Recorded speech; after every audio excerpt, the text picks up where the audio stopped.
Libérate con RadioNext.com. Usted está en sintonía de RadioNext.com. La voz de la libertad. Transmitiendo desde el sur de la Florida a todos los confines del mundo.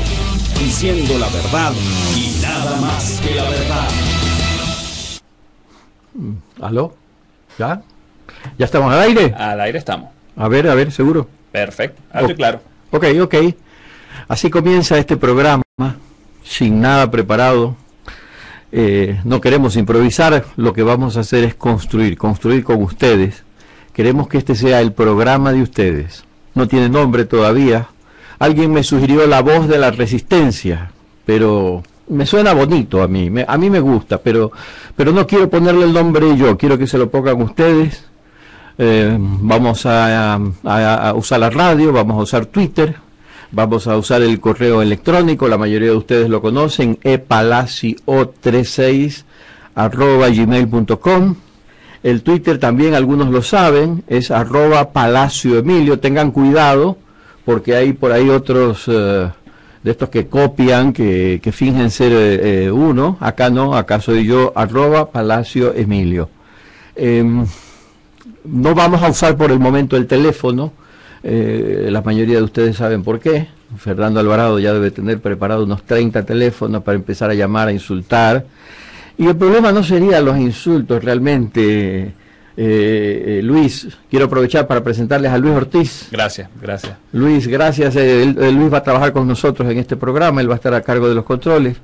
El problema, Luis, tú no conoces Ecuador, no es los insultos, es el calibre de los insultos, porque que te disparen con una 22, a que te disparen con un fusil de repetición, no hay equilibrio, o sea, las palabras que utilizan los correístas son de un nivel tan de alcantarilla que ya uno dice, no, esto no lo puedo, me gustaría pasarlos para que la gente en otros países sepa cómo se hace política en Ecuador desde las altas esferas, pero hay ciertos respetos que tenemos que cumplir, y entonces por el momento vamos a buscar un mecanismo de seguridad para que no ocurran estas cosas. El nombre es muy importante para ponerlo en Twitter también.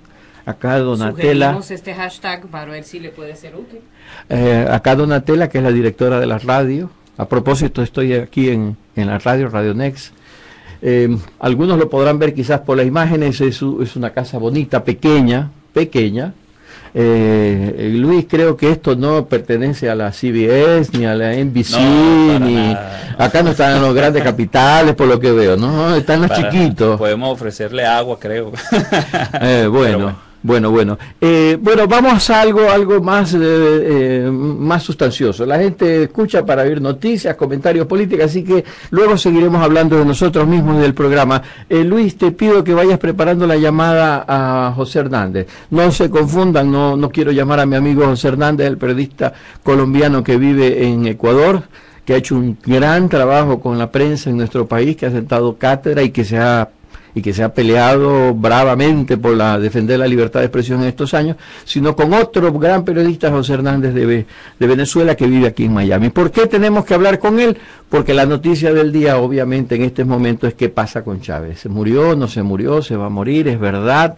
¿No es verdad? Y si alguien puede saber lo que ocurre en Venezuela es José. Es un periodista venezolano, editor del diario El Venezolano, un periódico semanal que se publica aquí en Miami desde el año 92, con una larga trayectoria en su país. Y yo le quiero preguntar qué es lo que está pasando, porque la última noticia que yo tengo es que Radio Caracol anuncia que ya las hijas de Chávez habrían conversado con su tío, para pedirle el consejo que se pide en estas ocasiones a los mayores de la familia, si hay que retirarle ya a su padre la conexión con la vida. ¿Estás ahí, José? Sí, estoy aquí. ¿Cómo estás? Estamos al aire, estás hablando con Emilio Palacio.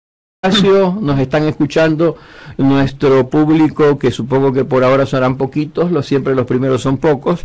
Nos están escuchando, y la pregunta que se hacen todos en Ecuador y en América Latina, mi querido José, es ¿qué pasa con Chávez? Tienes la última, tú debes ser de las personas mejor informadas en este momento aquí en Miami. ¿Qué sabes? ¿Cuál es la última novedad confirmada o no que se tenga? Bueno, Chávez está pasando, como ustedes lo saben, por un cuadro de salud bastante complicado.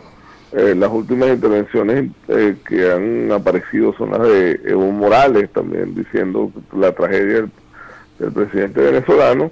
Diosdado Cabello, el vicepresidente de la República, está en Cuba también tratando de ver cómo manejan esos permisos y esas cosas en este momento.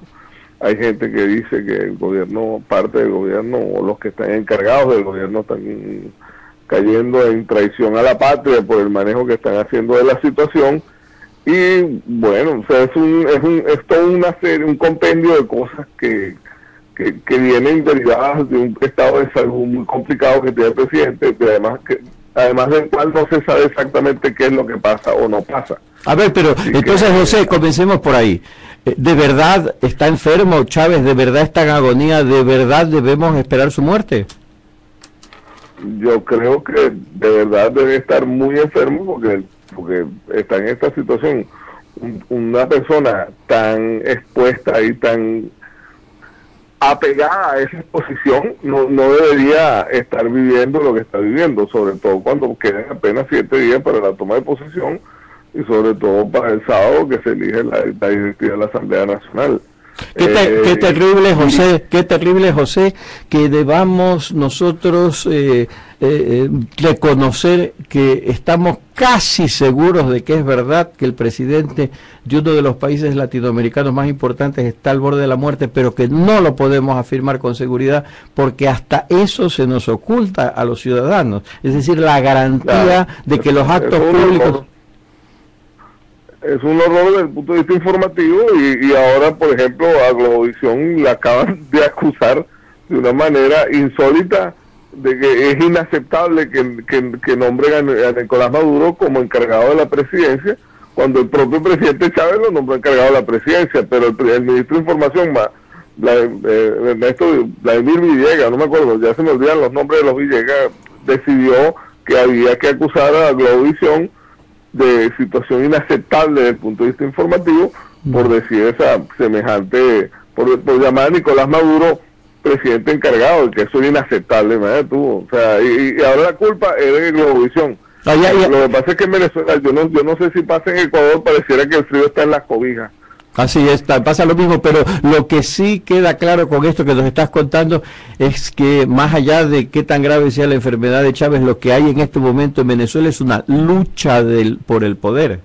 Es decir, regreso no el comandante. Una lucha por el poder que no es transparente bajo ninguna circunstancia, porque el poder es una cosa que se lucha, y si tú sabes qué es lo que está pasando, tú puedes tener ciertos bandos, ciertas cosas. ¿Y cuál es la inauguración de un modelo de hacer política parecido al Partido Comunista Chino, parecido a la nomenclatura rusa, soviética? O sea, nosotros estamos en esta circunstancia sin tener idea de qué es lo que pasa al señor presidente, dependiendo de la información que le da la gana de decirnos a nosotros el gobierno cubano, y simplemente en una situación desde el punto de vista informativo y ciudadano que pudiera configurarse como una traición a la patria de los ciudadanos venezolanos, pues. Ahí recuerdo la biografía de Joseph Stalin, el dictador ruso, escrita por Isaac Docher, cuenta que Stalin muere y la nomenclatura, la burocracia duró 3 días en informárselo al pueblo, porque no sabía primero si acercarse al cadáver a constatar que estaba muerto. Cuando finalmente tuvieron el valor para hacerlo, luego cómo se lo decían, quién daba la noticia, quién era el que aparecería como el portavoz, que en parte ya era el heredero. Con Chávez está ocurriendo algo similar. Está muriendo Chávez, y no sabemos exactamente si es verdad o no, pero nos han dicho que está entubado y que podrían cortarle sus últimos recursos para vivir, y no sabemos si tendremos la información correcta, completa y en su momento. Así es como se controla la información en nuestros países, José. con la diferencia de que en el caso de Stalin no existían los mecanismos mecánicos, electrónicos y todas las clases de mecanismos que existen ahora para prolongarle la existencia a un moribundo. Y es muy triste, pero de acuerdo a las últimas informaciones que dice, por ejemplo, Nelson Bocaranda, hay una especie de pleito entre las hijas de Chávez que quieren que lo desconecten y el hermano de Chávez que lo mandaron a buscar para ver si lo desconectan o no. Lo cierto del caso es que, de acuerdo con lo que entiendo de los médicos actuales, es relativamente fácil mantener a una persona por muy largo tiempo en una vida vegetativa en estas circunstancias, porque te pueden conectar a una serie de aparatos y esos aparatos mantenerte como en animación suspendida y vivo, pues. Por alguna decisión podrían mantenerlo vivo a Chávez 1 semana, 2 semanas, 3 semanas, hasta decidir políticamente cómo enfrentar el tema. Qué terrible. José, vamos a estar de nuevo contigo en el futuro porque creemos que eres una fuente muy confiable de lo que ocurre en Venezuela y vamos a estar consultándote al respecto, incluso también sobre la pugna en el poder que ya se ha abierto en Venezuela. Sobre eso en el futuro conversaremos contigo. Muchas gracias por tu participación. Bueno, muchas gracias, Emilio, gracias a la gente de Radio Nexa, a Donatella y a Paul, gracias a todos. Gracias, adiós. Bueno, es lamentable la prensa bajo el régimen totalitario, no solo se tiene que callar, tiene que empezar a hablar de rumores, porque no hay información oficial, porque no hay una información clara de qué es lo que está ocurriendo.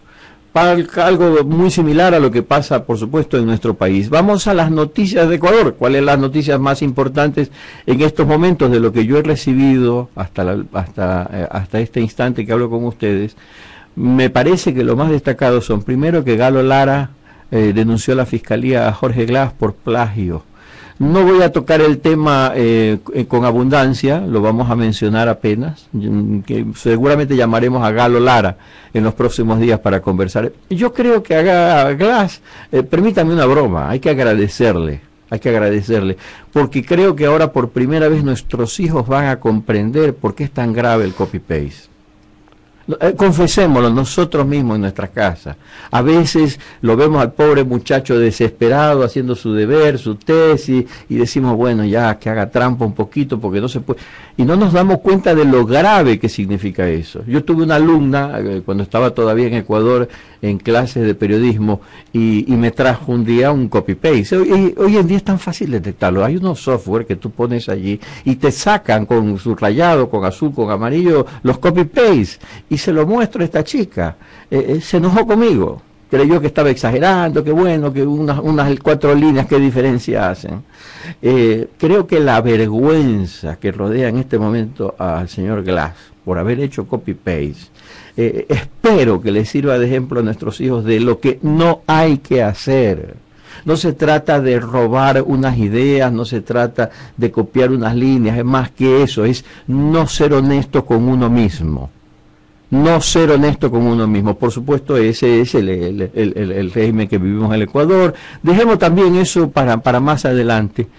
Otra noticia grave, en los próximos días la vamos a tocar. Acá tengo, a ver. Sí, se suspendió el habeas corpus para las 2 chicas de Luluncoto que todavía siguen detenidas. Ustedes saben, es el caso de las 10 chicas. Una habitación en Quito con la Constitución, con fotos del Che Guevara, con banderas revolucionarias. Parece que alguno de ellos milita con el MPD, porque el MPD les ha hecho una gran campaña de solidaridad, y los han acusado de terrorismo. Terrorismo es leer la Constitución que nos impuso Rafael Correa. Eso es terrorismo en el Ecuador. La solidaridad fue increíble, ya voy a hablar más adelante sobre eso, y se logró que 8 de ellos salgan ya libres. Hay 2 chicas que todavía están presas, están en huelga de hambre. Bueno, también sobre eso vamos a hablar en los próximos días. Hoy quiero hablar, y va a ser el centro de nuestro programa, Pedro Delgado. La noticia es que Ecuador le pidió que le quiten la visa a Pedro Delgado. En realidad ya se la habían quitado. El 28 de diciembre, dice la embajadora norteamericana, perdón, no, me corrigen, la embajadora ecuatoriana en Washington informó que el 28 de diciembre Estados Unidos le informó que le quitaría la visa a Pedro Delgado. Voy a tratar de hacer un comentario sobre esto y les pido que me tengan un poco de paciencia. Voy a dar algunos rodeos, voy a dar algunas informaciones para que vean cómo veo yo este asunto de Pedro Delgado. ¿Cómo lo veo? Primero que nada, la visa a un ciudadano en Estados Unidos, sea de Ecuador, sea de Afganistán, sea de donde sea, no se la quitan porque otro gobierno se lo pida a Estados Unidos. Es decir, si el gobierno norteamericano le ha quitado la visa a Pedro Delgado porque se lo pidió Nancy Sely, entonces el gobierno norteamericano va a estar en un problemón, porque yo de Pedro Delgado demandaría al gobierno norteamericano. Es decir, yo soy un ciudadano, según la Constitución norteamericana tengo derechos, por más que yo no sea norteamericano, por más que yo sea un extranjero, tengo derechos garantizados en la Constitución, y una de esas garantías es que yo soy inocente hasta que me prueben lo contrario, de que el trámite de la visa, de la residencia o lo que sea es absolutamente independiente y que no puede depender de una interferencia política. ¿Por qué lo sé? Lo sé porque a mí me pasó eso. Yo vine a este país hace 1 año y medio pensando en buscar refugio de la persecución en mi contra. Llego a la conclusión de que le tengo que pedir al gobierno norteamericano protección porque a mí me están persiguiendo en mi país. Cuando acudo a hacer el trámite, lo primero que me dicen es: esta solicitud que usted ha hecho de visa es absolutamente reservada, absolutamente secreta. Nadie va a enterarse de los argumentos que usted nos ha expuesto y de los argumentos que nosotros le vamos a contestar a ustedes. Si usted quiere puede hacerlo público, y yo lo he hecho público. Ustedes han visto, he circulado las fotos por allí de las 1.300 páginas, los documentos que presenté para demostrarle que soy un perseguido político, documentación que está a disposición de cualquiera que la quiera revisar. Nadie pudo interferir en ese proceso. El proceso de concesión o de retiro de una visa es un proceso donde no puede intervenir un gobierno extranjero, porque a mí me da la gana, te pido que le quites la visa a ese señor y tú, entonces el otro se la quita.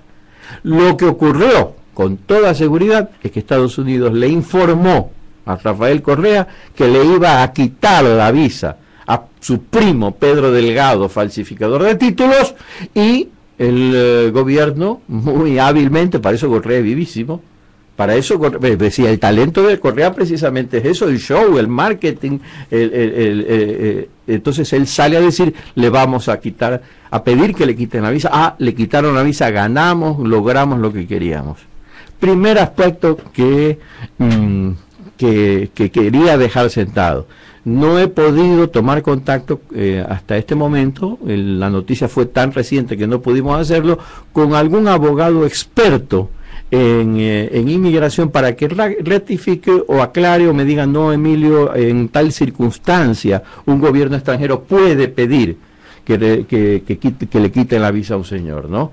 Miren el caso de una serie de personas asiladas políticamente o refugiadas o turistas en Miami acusadas de toda clase de delitos en América Latina. ¿Ustedes conocen alguno que le hayan quitado la visa porque el presidente de su país se lo pidió? Eso no existe, eso no existe. Primer punto. Vamos a lo siguiente. Fíjense ustedes, a Correa lo que menos le gusta en el mundo es quedar mal. O sea, él puede pasarle lo que sea, pero hacer el ridículo en público, quedar mal en público, jamás lo hará. Peor quedar como mentiroso. Es decir, Correa en su vida ha reconocido alguna ocasión en la que dijo algo que no era verdad. Ahora resulta de que nos aseguró que su primo tenía título de economista, dijo en qué universidad lo había sacado, en la Católica de Guayaquil o en la Católica de Quito, me parece, que él daba fe de que eso era así. Para demostrar que Pedro Delgado no tiene título de economista, solamente había una manera de conseguirlo, que lo consiguió Correa, el único que lo pudo conseguir. poner al INCAE entre la espada y la pared y decirle, reconoce que mi primo no tiene título. Él mismo lo contó, llamó a los del INCAE.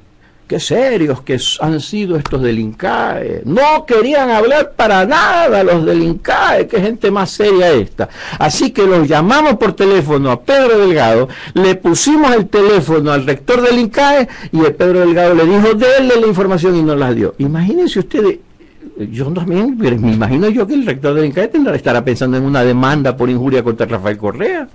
¿Cómo es esto? Que yo soy rector de una universidad y por cumplir los reglamentos de una universidad no doy una cierta información privada de uno de mis ex alumnos. ¿Y cuándo la doy? Cuando me llaman a amenazar y me ponen a la persona esta a que por teléfono bajo amenaza me diga que les entregue la información. Pues no, para pedir esa información hay que hacer una carta que diga, señor, solicito que me dé copia de tal y cual cosa. Yo no te voy a dar una información, sino tener un respaldo jurídico que yo tuve que darte esa información, hacer pública la información de que tú no tenías un determinado documento. El INCAE le entrega a Correa una información que nadie más podía haberlo obtenido. Todos sabíamos que no tenía título, todos sabíamos que la denuncia de Enrique Herrería era correcta, pero no había cómo probarla. ¿Y cómo así Correa, que no le gusta quedar mal, que no le gusta que demuestren que es mentiroso, destapa la olla y sale a la luz que no existe el correo? Mi conclusión, se las adelanto y se las digo ya por completo, el título fue el pretexto que Rafael Correa tenía para deshacerse de Pedro Delgado. El verdadero problema de Pedro Delgado para Correa no es el título, el verdadero problema es que Pedro Delgado era el vínculo de Rafael Correa con Irán. Era el hombre que se había reunido con los representantes de Irán para venderles un banco con cuenta de Irán, para que permitía, según el acuerdo, hacer transferencias y equiparaciones de cuentas. Es decir, el mecanismo que necesita con urgencia Irán para poder mover fondos de Oriente a Occidente, de su país a la banca internacional, lavado político de dinero. El hombre que hacía ese trabajo se llama Pedro Delgado. Y llega un momento dado en que Estados Unidos le pone las cartas sobre la mesa a Correa y le dice, bueno, ¿hasta dónde vamos a llegar? Porque esto es lo que tenemos acá nosotros. Y entonces Correa toma la decisión, y ese es el trasfondo de todo esto, de empezar a tomar distancia de Irán. La ruptura con Pedro Delgado, el descubrimiento del título falso, todo esto no es sino parte de un proceso en el que Rafael Correa está diciéndole a la comunidad internacional, a Estados Unidos, a los países latinoamericanos, tomo distancia de Irán. No tomo distancia de China, que está una dictadura peor que la de Irán y que tiene bomba atómica, no es que la está buscando, sino que ya la tiene. ¿Por qué? Porque Irán lo único que quiere, a China la ideología no le importa. China dice, te presto plata y tú me vendes petróleo, punto. Con China Estados Unidos no tiene problema. El problema es Irán, porque Irán es terrorismo, porque Irán es una amenaza política, porque Irán es fanatismo político. Y entonces Rafael Correa seguirá siendo comunista, seguirá siendo revolucionario, pero empieza a tomar distancia de Irán. Sobre estos temas hay una persona de Ecuador que sabe mucho. Luis, por favor, búscanos a Enrique Herrería, consíguenos. ¿Cómo no? Te cuento, Luis, los ecuatorianos ya lo saben, Enrique cumplió un papel muy importante. En nuestros países lamentablemente es así, roban millones y millones de dólares y a veces da la impresión de que a la gente no le importa mucho, pero le descubren que no tenía título universitario. Eso le quería preguntar. Estoy hace tiempo con eso del título universitario, porque los males son como que denominador común en toda esta extensión maligna de los gobiernos que ahorita tenemos. Pero ¿qué fue lo que pasó con el título universitario? Bueno, este señor dijo que tenía título universitario, que era economista, es el presidente del Banco Central. Y de repente descubrimos que no solo que no tiene título, sino que lo falsificó. Eso es un delito. Y el hipócrita de Rafael Correa dice, bueno, pero eso fue un error de juventud de hace 20, 30 años. Mentira. Error de juventud. Porque sí, a lo mejor, ojalá que mi hijo no cometa esos errores. Ojalá que los errores de juventud sean de otra naturaleza. Pero bueno, lo que ocurre es que cada vez que Pedro Delgado firmaba, economista Pedro Delgado, estaba repitiendo la falsificación, estaba reincidiendo en el delito. Eso no es un error de juventud. Cada vez que se discutió aquí en las redes de Twitter si Pedro Delgado tenía o no tenía título y Correa decía que sí, que era de cuestión y todo lo demás, la falsificación se estaba repitiendo. Eso no fue un error de juventud, eso fue un error de juventud, de adulto, de maduro y ya casi de viejito, y además un error de familia compartido con su primo Pedro Delgado.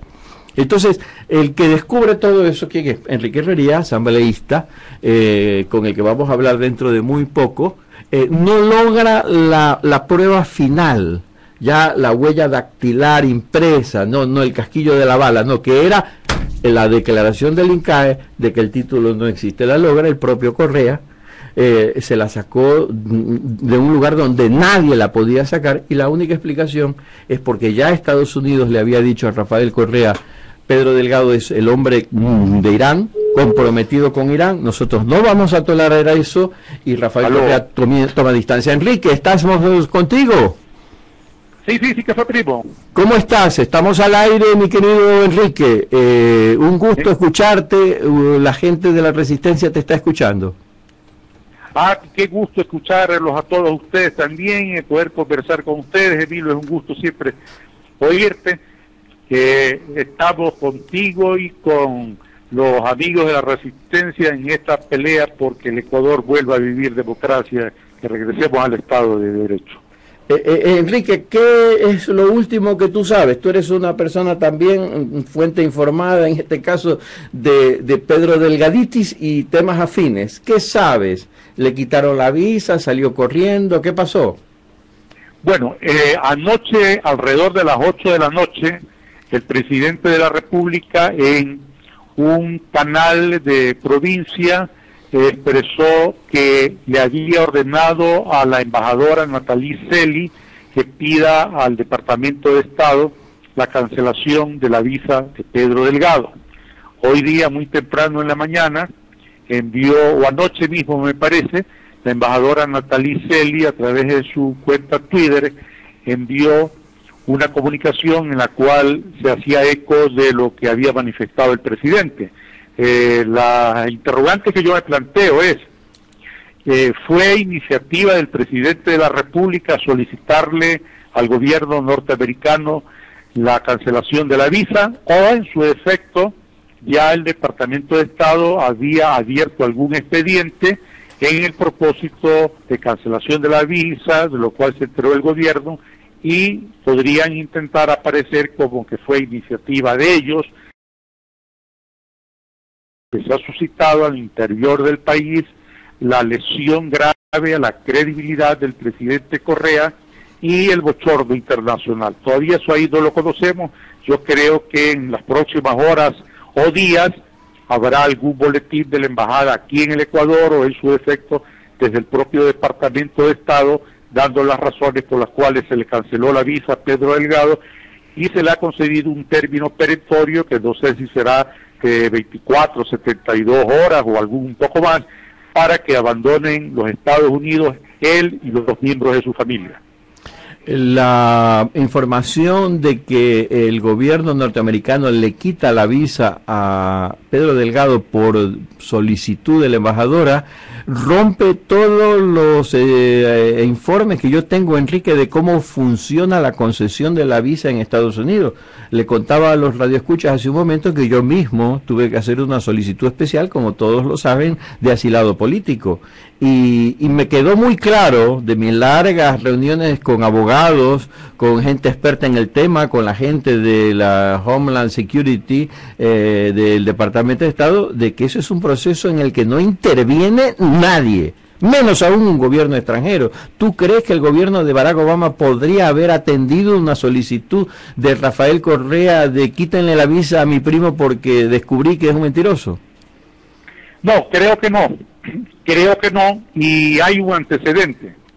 En el caso de Pedro Delgado, frente a mi denuncia que provee que no era profesional, en el mes de agosto de este año, yo ya hice público que por lo menos de la Universidad Católica de Quito y de la de Guayaquil, el señor Pedro Delgado no había obtenido título profesional. Y a los pocos días, después de que se conoció esto, el presidente Correa ofreció un homenaje de desagravio a Pedro Delgado porque decía que los medios de comunicación se hacían ecos de infamias de la oposición. Y ahora, a pesar de que el día 5 de diciembre viajé a San José de Costa Rica, me entrevisté con el doctor Arturo Condo, rector del INCAE en Costa Rica, y le exigí la entrega del título profesional que había presentado Pedro Delgado, supuestamente de la Universidad Católica de Quito, y él se comprometió en los primeros días del mes de enero, cuando se reúne el Consejo Académico del INCAE y conozca y resuelva sobre el particular. El presidente de la República, después del día 5 en que yo tuve esta entrevista en San José de Costa Rica, dijo que él había mandado una delegación, con fecha posterior por supuesto, para determinar de que Pedro Delgado había falsificado el título. Por lo tanto, la iniciativa de la investigación era únicamente de él. Cosa más burda no podía existir, ya que por todos los ecuatorianos era conocido que yo por muchos meses había investigado no solamente el asunto de Pedro Delgado en cuanto a la falsificación del título profesional, sino otros actos irregulares cometidos al mando de la unidad que se llama No Más Impunidad, que se encarga de la administración de los bienes que fueron incautados a los banqueros quebrados. Pero Enrique, explícame una cosa. Tú vas a Costa Rica, hablas con el rector, el director rector de INCAE. ¿Cuál es el título exacto? El doctor Arturo Condo, que es guayaquileño, por cierto. ¿Y es el rector o el director? Perdona. No, es rector. Ya, hablas con el señor Condo, guayaquileño, rector del INCAE, y él te dice: yo a usted no le puedo entregar esa información hasta que se reúna el consejo directivo. ¿Y por qué bien, me dijo que se reunía en la primera semana del mes de enero. ¿Y por qué se la entrega a Rafael Correa?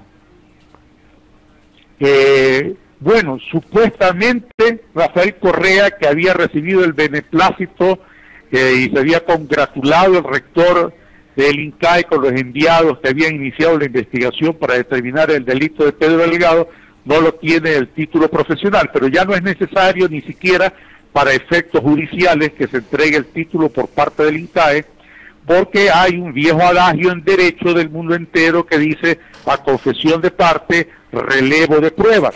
Además se impone la prueba maestra dentro de los procesos, que es la confesión del propio imputado o del propio acusado, como se lo llame indistintamente. Por lo tanto, una vez que Pedro Delgado confesó de que había cometido el delito, no cabe otra cosa, por lo menos en el Ecuador, que se dicte la prisión preventiva en contra de Pedro Delgado, de quien hasta hace pocos días el presidente Correa anunciaba que iba a estar de regreso en el Ecuador el día 6 de enero.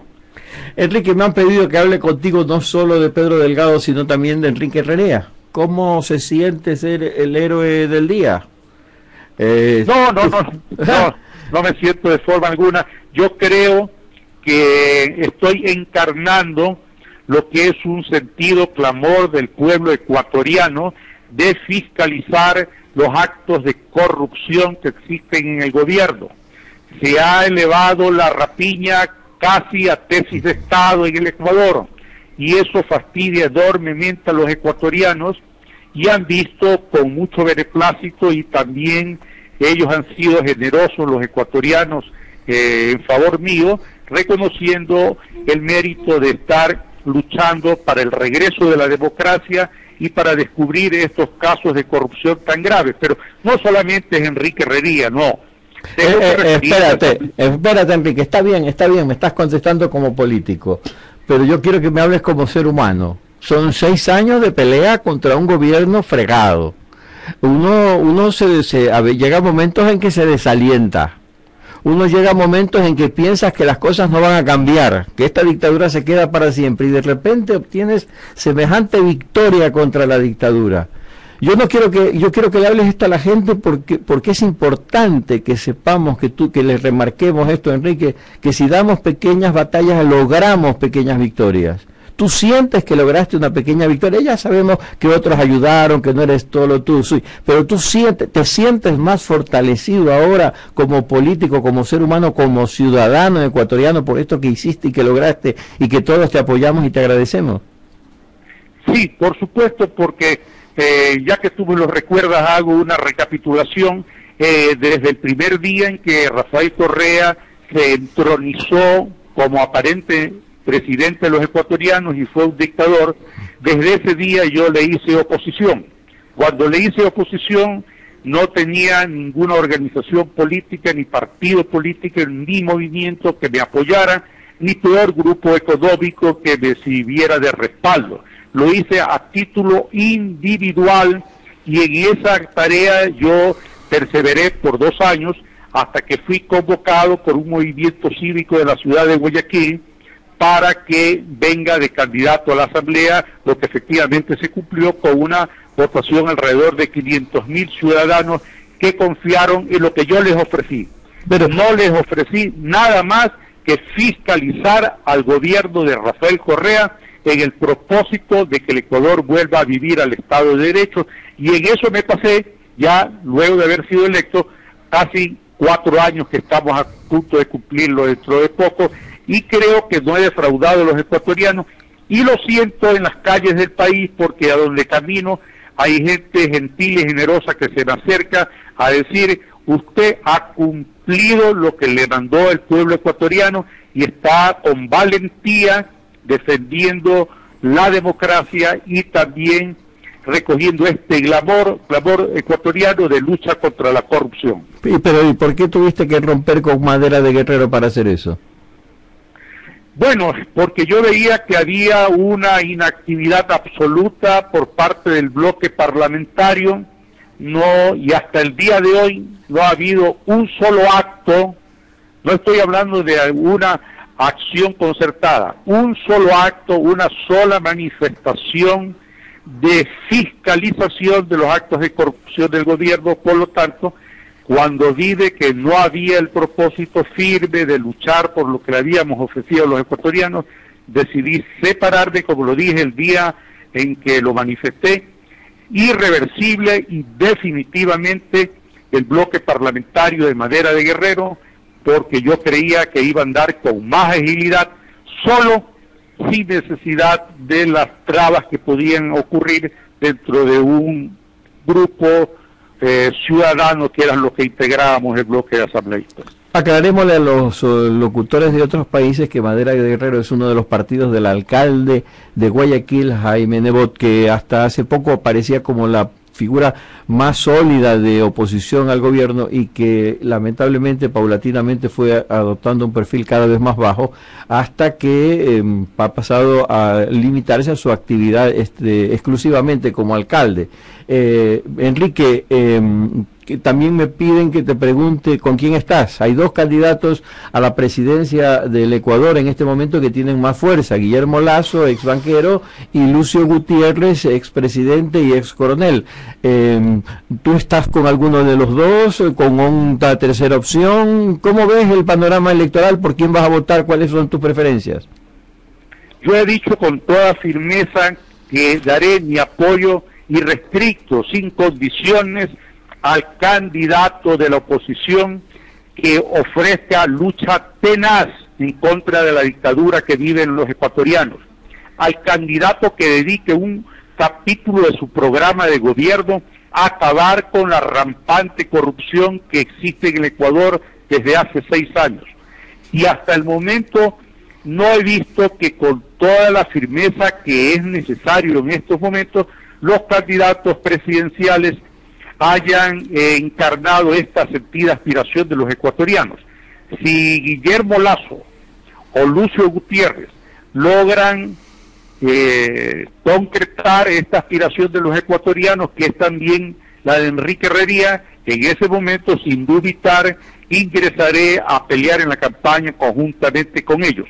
Ojalá que para los próximos días ahora que existe este despertar en el Ecuador, que cada día va develando nuevos casos de corrupción, que está produciendo indignación entre los ecuatorianos porque han vivido un estado de sopor, adormecidos por la campaña de publicidad permanente del gobierno nacional, que es atosigante día y noche y que creo que ya ha saturado a los ecuatorianos.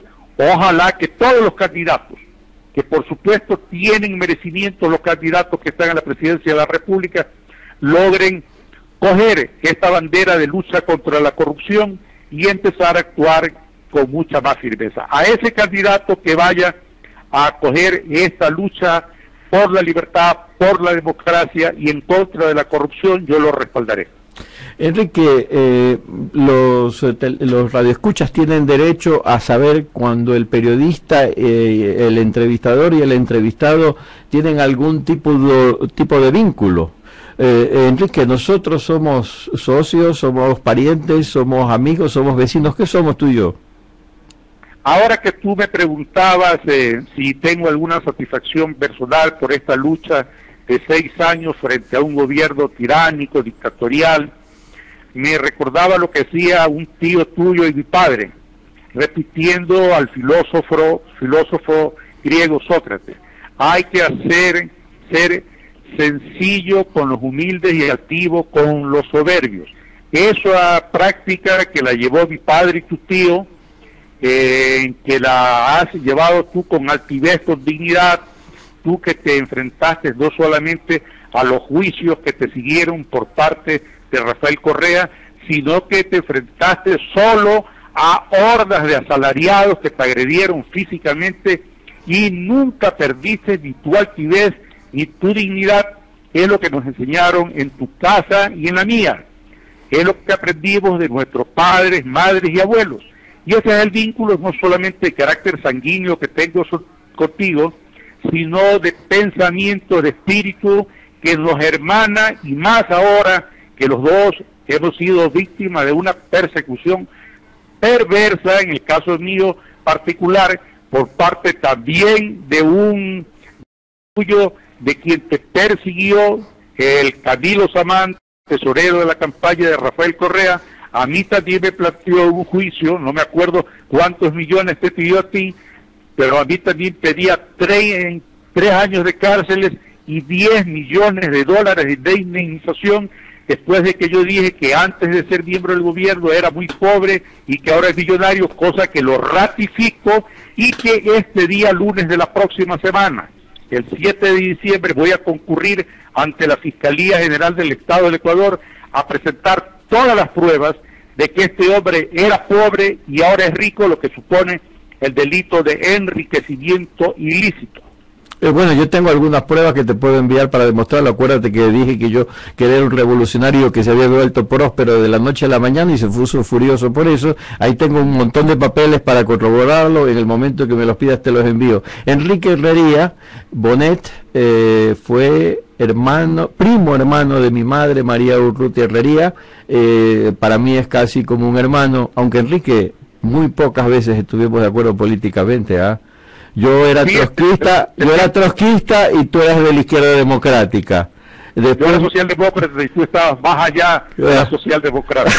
Bueno, pero ahora te pasa a ti, Emilio, me pasa a mí y le pasa a millones de ecuatorianos, que más allá de las naturales y comprensibles diferencias en las visiones ideológicas y políticas, estamos cada día fraternizando más en la necesidad imperiosa de que el Ecuador vuelva a vivir en democracia, porque no soportamos más tiranía.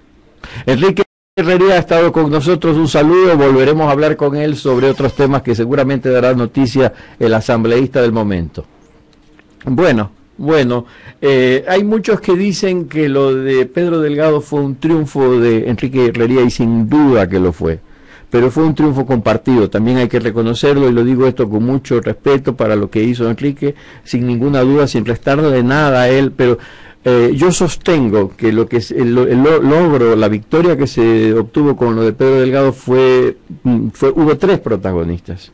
Y esto es muy bueno, porque es la primera vez que yo recuerdo en estos 6 años de pelea contra Rafael Correa, que logramos actuar unidos, la prensa, la oposición política y la resistencia ciudadana.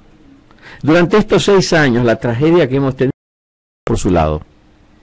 Nadie quiere hacerle el favor, entre comillas, al otro. Dicen que los bomberos no se pisan la manguera entre sí. Bueno, acá nos las hemos pisado con gusto y disfrute.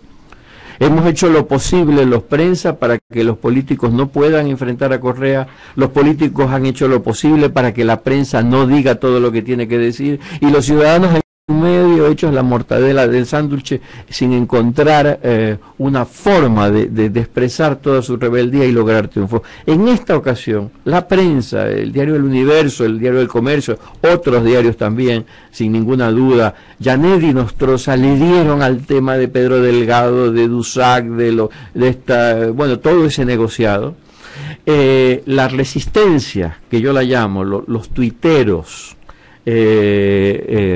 dentro del cual vamos dentro de poco a hablar con una de ellas, la que yo llamo la tuitera, la jefe de los tuiteros, en el sentido más cariñoso de la palabra, que no se lo malinterprete, porque todos acá somos iguales, todos hemos hecho los mismos esfuerzos, nadie vale más que nadie. Y se juntaron estos tres y Enrique Herrería, nos juntamos y logramos este pequeño triunfo, y es bueno que lo sepamos. Quiero hablar el día de hoy con una de ellas. No la vamos a llamar por su nombre. Vaso Ledispa es el nombre con la que la conocen ahora todos. Hasta hace muy poco, creo que muy pocas personas sabían quién era, y de repente esta mujer se sienta en la computadora y empieza a tuitear en el día, en la noche, se mantiene informada, y nos cuenta a todos lo que está ocurriendo, la última noticia, y nos conecta. Y nos dice, fulano tiene tal información, ¿por qué no le preguntas a Mengano? Y empieza a hablar con periodistas de distintos países. Ha hecho un gran trabajo. Vamos a hablar con ella. No sé si ya la tenemos en la línea, Luis. Estamos consiguiéndola. Porque, repito, los medios de comunicación, los políticos, hoy en día tienen que abrir los ojos a este nuevo fenómeno. La resistencia existe en Ecuador. Lo habíamos leído que en Medio Oriente y Twitter y Facebook y no sé qué historia, y habíamos leído que en los países comunistas fue muy importante, pero acá no pasaba nada. Ahora, ¿por qué? En parte gracias a los méritos de la inteligencia y el talento de Fernando Alvarado, que tiene una lista de asalariados para insultar por Twitter. Luis, se nos mezcla tu llamada telefónica, ¿eso es normal? No, no nos cae la llamada, pero vamos a intentar de nuevo. Ok, estamos ahí buscando la llamada con nuestra corresponsal, que nos va a hablar sobre su trabajo en Twitter. Bueno, pero decía, y de repente cuando yo comencé Twitter, por ejemplo, me daba pena. Lo reconozco, me daba pena leer los comentarios de ese buró que tiene Fernando Alvarado para insultar, pero por favor, no es que insulten. Acá en Estados Unidos, le decía yo el otro día a un amigo norteamericano, ustedes no saben lo que son las malas palabras. Ustedes tienen unas palabras que parecen palabras de kindergarten, parecen palabras de primaria. Mala palabra es la que se dice en Ecuador desde la oficina de gobierno. Esa es mala palabra. A ver, no voy a decir por acá, me dice Luis que no tenemos suerte, que no conseguimos la llamada con mi corresponsal. Lo intentaremos más adelante. Quizás ella nos está ayudando y trata de ponerse por su cuenta en contacto con nosotros. Bueno, les decía que ese efecto, ese fenómeno de 30, 40 insultadores, pero de grueso calibre, esa gente del barrio El Astillero. Yo soy del barrio El Astillero, Joa. Yo nací en el barrio El Astillero, así que no estoy hablando mal del barrio El Astillero, pero va la palabra. Por favor, los gringos acá se escandalizan cuando no voy a decir malas palabras, por más que sea en inglés. No creo, Luis, que pueda hacerlo, ¿no? ¿Verdad? No me vas a dejar, bueno, igual yo no lo voy a hacer. A ver, acá nos está diciendo Vaso Ledispa, creo que están llamando a otro número porque no suena mi cel, le mando por email el número. Como decía, estamos recién comenzando con estos programas, así que todavía hacemos algunas cosas. Luis, no te voy a decir en voz alta el número, Okay, acá por favor lo puedes ver, creo. Por favor, intentemos a ese número. Ahí lo vi. No lo repitamos, no lo repitamos, que Fernando Alvarado no lo puede tener. Bueno, pero ¿qué ocurre? Pasan los meses y como que empezamos a adaptarnos a esta realidad. A mí me sugirieron que borre a los insultadores de Twitter y yo dije no los voy a borrar, y ahí siguen insultando, pero empieza a aparecer tuiteros valientes que, a pesar de esta ametralladora de ofensas de un calibre tan grande, empiezan a hacer una labor sistemática. Son tantos que no voy a dar nombre, además no sé cuáles quieren ser anónimos o no, porque aquí una de las ventajas, hay que reconocerlos, que en Twitter tú puedes mantenerte en el anonimato, y ante un gobierno como el del Ecuador tan terrible, es mejor a veces cuidarse. De tal manera que no los voy a nombrar, pero me gustaría que poco a poco ir publicitándolos para que empecemos a seguirlo, para que no sigamos a la mujer más guapa, a la modelo más guapa del Ecuador, a la que Rafael Correa le gusta tanto, que no dicen cosas sustanciales, para que sigamos. Aquí está con nosotros. Escuchémosla. ¿Qué tal? ¿Cómo estás, Vaso Ledispa? ¿Qué tal, don Emilio? ¿Cómo ha pasado? Primero, discúlpeme por la voz, que ando con una gripe terrible, y por eso tengo esta voz. Me gusta saludarlo, lo estoy viendo. ¿Nos ves por internet? ¿Sí? ¿Qué tal la imagen? En este momento. ¿Qué tal la imagen? Perfecta, muy bueno. nítida. Bueno, la próxima vez me voy a cuidar, porque no me estaba fijando y a lo mejor hice algún gesto que no debería hacer en público.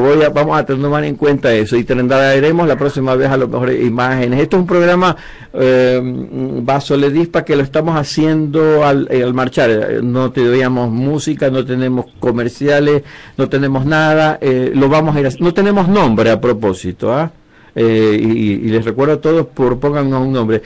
Y este segmento, Vaso Ledispa, es porque yo pienso creo que Twitter está jugando un papel importante en este momento en Ecuador. A lo mejor me estoy engañando, a lo mejor me estoy mintiendo a mí mismo, quiero ser optimista, quiero contentarme con cosas que no existen. ¿Estoy en lo correcto? No, mi querida amiga. ¿Funciona Twitter? ¿Sirve de algo? Yo creo que tú debes estar muy bien al tanto de eso porque has hecho un gran trabajo. ¿Qué opinas? ¿Ves positivo el trabajo? Se está cortando un poco la transmisión, Emilio. En la última parte no escuché. Te lo repito, nosotros estamos escuchando muy bien. Te preguntaba si el trabajo que tú haces en Twitter, lo que tú estás haciendo en Twitter, el balance es positivo. ¿Crees que sirve? ¿Da resultados? Bueno, en mi experiencia personal, definitivamente sí. Tengo que decir que sí. Al principio, yo empecé con este activismo ya hace casi 2 años. El año pasado no estuve tan involucrada como este año, el 2011, no estuve tan involucrada como en el 2012, pero al principio del 2011 no veía mucha reacción de la gente solo me leía, algunos me decían que estaba loca, que porque perdía el tiempo, pero más gente se empezó a sumar y empecé a ver que más tuiteros no solamente me leían ni me retuiteaban, pero también empezaron a denunciar.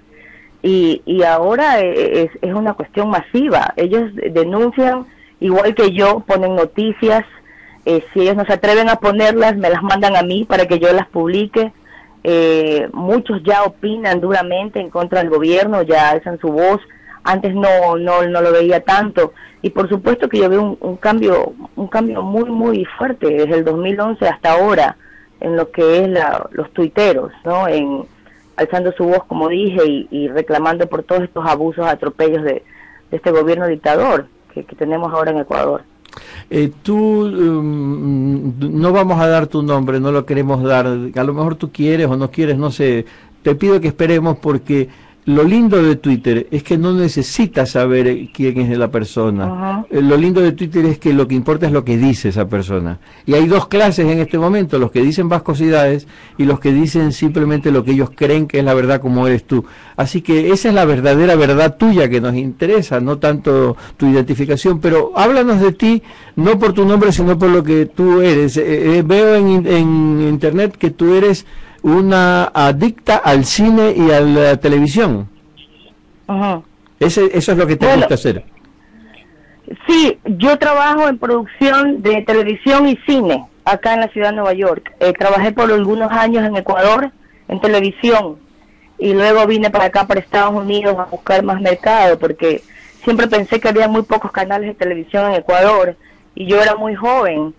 Y a los 28 años ya era productora de uno de los canales más grandes en Ecuador y no me veía futuro. Decía, aquí me va a coger 40, 50 años y seguiré con el mismo título y no voy a aprender más. Entonces me vine para Nueva York y a estudiar inglés, a empezar todo de nuevo. Y gracias a Dios he tenido la oportunidad de otra vez entrar al medio, ya no solo de televisión, sino de cine. Pero el 2012 tomé la decisión y mi esposo, gracias a Dios, me apoyó de tomar un año, no sabático, porque estoy trabajando un part-time también en la computadora, pero de dedicarme ya casi tiempo completo a este activismo, porque yo siento que es deber cívico. Tal vez antes, cuando era más joven, no me daba cuenta de la importancia de la libertad, de la democracia, de poder opinar libremente, de que un gobierno no te persiga por lo que piensas o porque piensas diferente a él. Y tal vez ahora que estoy ya no tan joven, que tal vez estoy un poco más madura, y vivo en un país donde soy libre, donde puedo decir y escribir lo que siento, y nadie me persigue por eso, y no me mandan a gente a estación policial a poner una denuncia porque me dicen que van a venir acá a mi casa a hacerme algo, en Nueva York, ni siquiera en Ecuador. Y yo me pregunto, ¿por qué yo sí puedo gozar de esa libertad y no mi propia gente en mi propio país?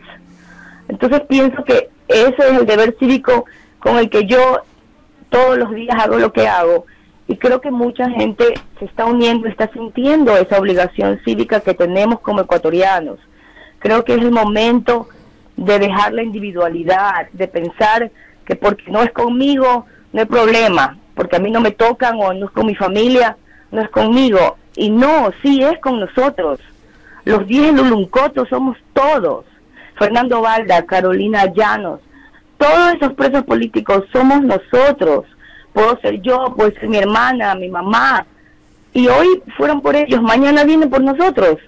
Entonces, si hoy no alzamos la voz por ellos, no va a cambiar esto nunca. Y mucha gente en Twitter, algunos me dicen, ya no tanto, que esta lucha no tiene sentido.